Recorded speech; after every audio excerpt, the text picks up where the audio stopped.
Radhe Krishna Radhe, Jai Radhe Krishna Radhe, Radhe Krishna Radhe Krishna Radhe Krishna Radhe.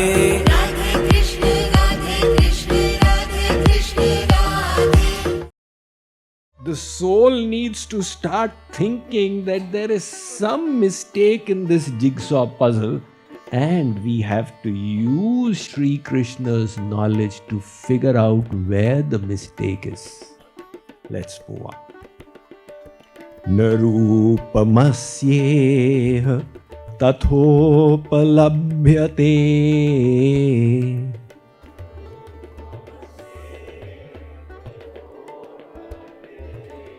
Nanto na chadir na cha sampratishtha.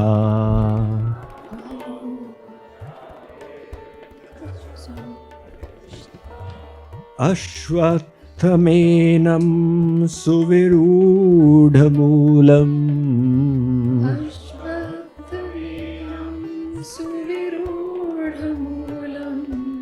Asanga shastrena dridhena chitva. Asanga shastrena dridhena chitva. Translation. The real form of this tree is not perceived in this world, neither its beginning, nor its end, nor its continued existence. But this deep-rooted Ashwath tree must be cut down with a strong axe of detachment. So the soul is roaming around in these species of life.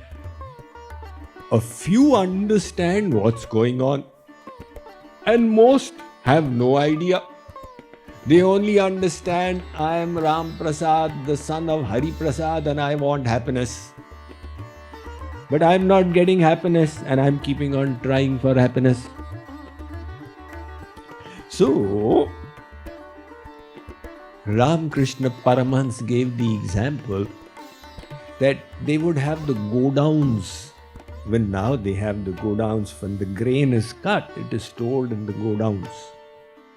So in those days, to prevent rats from entering, they would have mouse traps outside, and they would put moody out there. The Bengalis know what is moody, right? Puffed rice. They would put the moody out there. The mouse would say, what maltal is right here? It would walk into the trap without realizing the real maltal was inside.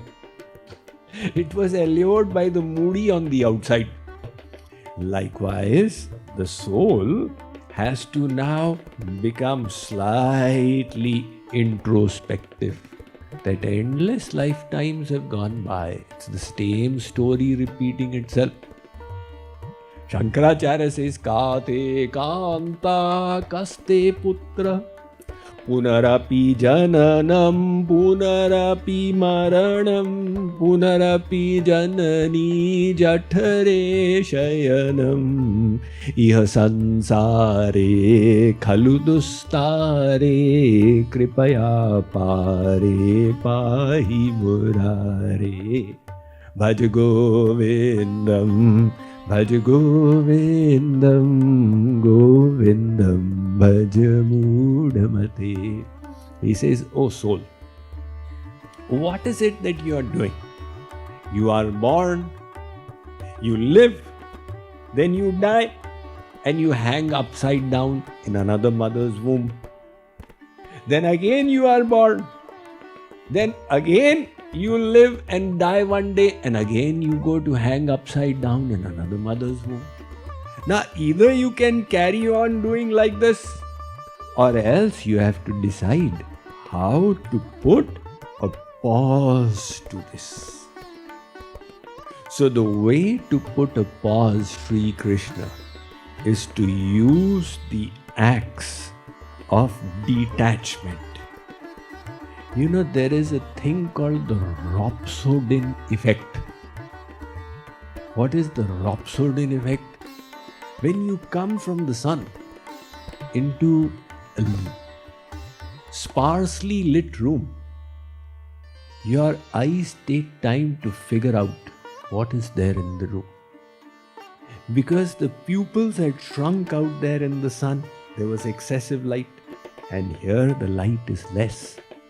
So the pupils will take a little time to dilate.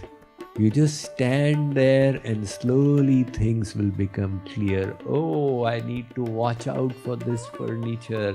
There is the person I wish to meet. Here is the chair to sit on. So this time required. Likewise, if you stand back. Now, people don't have time to stand back. They are running. And they don't have, you ask them, what are you running for? I don't have time to figure out what I'm running for. I'm just running. They say you stand back and wait and think a little. What is it I'm running for? I want happiness. What is going on out here? And then decide. I made so many desires. I fulfilled them. My purpose was not served. So create some amount of detachment.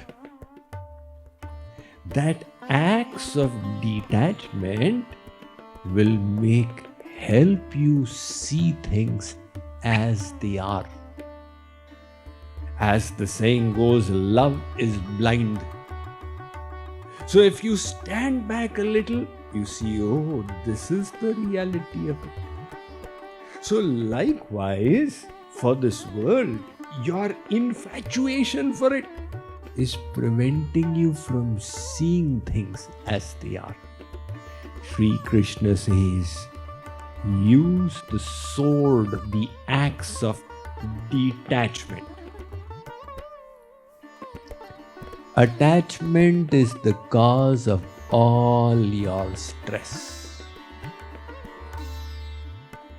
One teacher came to the classroom, lifted up a glass tumbler full of water and asked the students, if I hold this for 30 seconds, will it create any problems to me?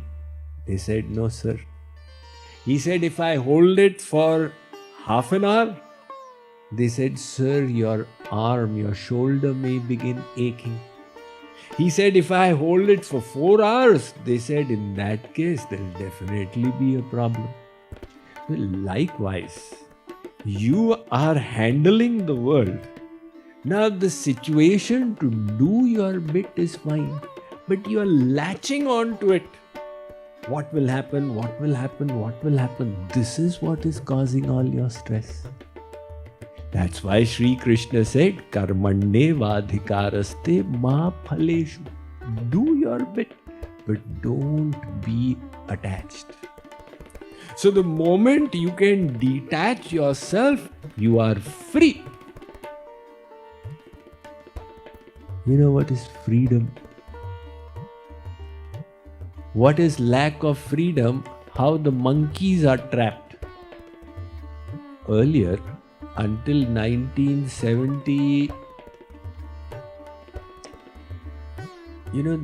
until Morarji Desai became the Prime Minister, maybe 77 or so, 78.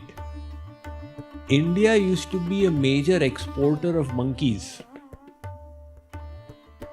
They used to export this rhesus monkey, which was the favorite for researchers in America and other countries as well, for their medical research. And they would do varieties of research on monkeys, and Morarji Desai took the, being Gandhian, he said, impossible, no more export of monkeys. But in India, the monkey trainers, they always catch the monkey from the wild and then make it do tricks and then earn money through the monkey. So how do they catch the monkey? They will put some peanuts in a thin-necked bottle and place the bottle in the ground, dig it in the ground, so that the monkey can see the peanuts through the transparent glass. and the monkey gets attracted. My favorite. So it straightens its hand and puts it into the bottle and grabs the peanuts. Then it's got a fist. Now when it tries to extract the fist, it's unable to come out. So the monkey screams, ooh, it believes it is trapped. It doesn't realize its own attachment is trapping it. All it needed to do was to release the peanuts and out it would become. So we people are also screaming, Maya has got me, Maya has got me. But we are attaching ourselves to the material energy, and that is why we are trapped. Janak asked his Guru, Gurudev, what is this Maya? Gurudev went and he grabbed a tree and started screaming, leave me, leave me. Janak said, what has happened to Gurudev? He was absolutely normal. But then, he's a guru, so it's not appropriate for me to make any comments. But Guruji kept screaming for the next 10 minutes. Janak said, Gurudev, if you don't mind my insolence, the tree is not catching you, you are catching the tree. Gurudev said, that is what Maya is also. You ask me, what is Maya? If you say Maya is catching us, we are catching Maya by attaching ourselves to it. So Sri Krishna says the first step will have to be detach yourself. Then the solution will start presenting itself through the rhapsodian effect. After presenting the problem so metaphorically, Sri Krishna now comes to the solution. Verse number 4. I am sure everybody's curiosity is aroused about the solution. Tata padam tat parimargitavyam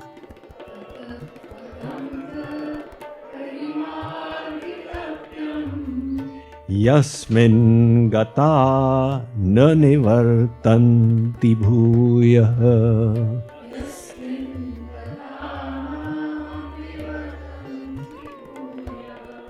Tameva chadyam purusham prapadde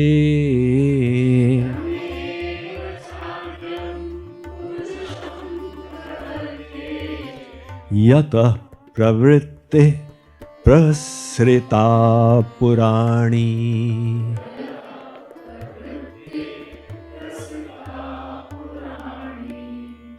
Translation.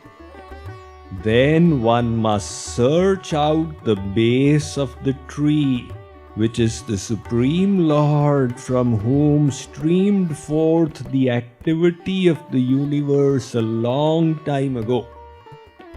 Upon taking refuge in Him, one will not return to this world again. The existence of the world is because of the ignorance of the jiva. Vedavyas has written in the Bhagavatam, Ajnanamevasya hi moola karanam. A patient came to a doctor's clinic in a village in India.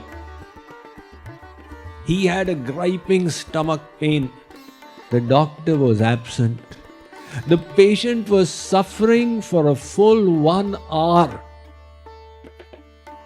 Finally, the doctor arrived. The patient explained his problem and the doctor said, don't worry, I have just the medicine for you in my closet here.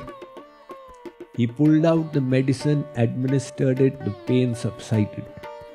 The patient said, Doctor, the medicine was right here. In my lack of knowledge, I suffered for an hour. The doctor said, all suffering is because of lack of knowledge. And Vedavyas is saying the root cause of your suffering is the ajnan or the ignorance within. So, now Sri Krishna is saying, that first of all you use detachment to cut the tree and then try and discover the root of the tree. You know the story of Dilip. Raja Dilip was the ancestor of Ram. Ram's father was Dashrath, his father was Aj, his father was Dilip. So Dilip, Suryavanshi king of Ayodhya, he started doing Ashwamedh Yagyas. And the news would go to Indra. Dilip has done 50 Ashwamedh Yagyas. Now if somebody completes 100 Ashwamedh Yagyas, they will get the seat of Indra. Indra said he will never do a century, he will stop before that. Maharaj, 90 Yagyas are done. Indra said matter has become serious. 99th Yagya is complete, the 100th Yagya has begun. Indra said, this is now drastic situation. I need to do something. He utilized his Indrajal Siddhi, his private power. And he came there and made the horse disappear. So in the Ashwamedh Yagya, the horse is released. And if any king stops the horse, then the king performing the Yagya has to defeat that person. Now Indra thought that to fight with Dilip is very difficult. And Dilip's son Raghu is even more formidable. Although Raghu is only 9 years, but he has challenged the various devatas as well. That is why Indra used his Indrajal Siddhi and made the horse disappear. So Raghu was there and he said, the horse is gone, now with whom to fight? Raghu, the daughter of Kamadhenu, Nandini was there. Raghu took the milk of Nandini and applied to his eyes. And he saw Indra going with the horse by the skyward path. He said, hey Chor, where are you going? Indra thought he saw me. My Indrajal Siddhi is famous in the 3 worlds. Indra said, he's a little boy, I'll finish him off here. So he attacked him with Amog Band. Raghu fell. Raghu attacked with a sacred weapon. Finally, Indra used the Vajrapath. Nevertheless, at the end of the battle, Raghu tied up Indra with a rope and dragged him to his father Dilip. Dilip said, who is this? He's a thief, Pitaji, he was stealing the horse. Dilip looked carefully. Arey, you have got Devraj, the king of the celestial worlds. Whoever he is, why was he stealing the horse? No, leave him. So Raghu left Indra and Indra ran from there. Hare Baap, Hare Baap. But Indra, who is a celestial, he is also not satisfied. One Mrityulok king is doing yagya and his situation has become serious. Dilip said, what is the use of the 100th yagya? He never did the 100th yagya. If as a consequence of this I get the seat of Indra, it is futile. There is no point. I'll tell you a private thing. People ask me, Swamiji, why did you take sannyas? Because when I was in IIM Calcutta, the alumni used to come and I would meet them and I would think they are not happy. Why are they not happy? That made me wonder that what is the purpose of it all? So you have to decide what is your purpose. Once I was sitting in a veranda and I saw an ant carrying a leaf. Now the ant has this astonishing ability, it can carry 20 times its body weight. So the ant was struggling carrying a leaf, making slow progress. I was sitting in the veranda in India. and it came to a crevice between two tiles. I said, now how will the ant go across? But the ant was ingenious. It laid the leaf between the two and walked across and then picked it up again. However, when it reached the end of the room, it discovered a problem. It was supposed to go into a hole and there was no way it could take the leaf inside. So it left the leaf there and walked in. Likewise, we making futile goals. So we need to discover what is my real goal. So Sri Krishna has said that you first detach yourself.